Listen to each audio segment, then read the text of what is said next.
ఇప్పుడు నీ friend పుష్కల help నీకు కావాలక్క.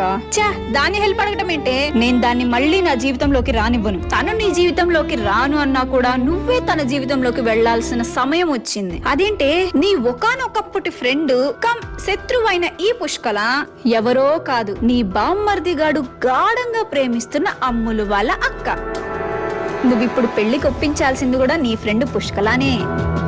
నీ ఫ్యామిలీ సమస్యకైతే మాత్రం నువ్వే బాధ్యత వహించాలి. ఎందుకంటే నీ బామ్మర్దిగాడు ఆల్రెడీ పుష్కలాని హర్ట్ చేసేసాడు.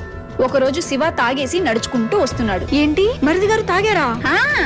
నీ మరిది గారు తాగేసి స్వయాన తన గర్ల్ ఫ్రెండ్ అయిన అక్క పుష్కలాని గుద్దేశాడు. కానీ పుష్కలకు ఒక జబ్బు ఉంది కదా, ఎవరన్నా అవతల వాళ్ళు తప్పు చేస్తే సారీ చెప్పమని.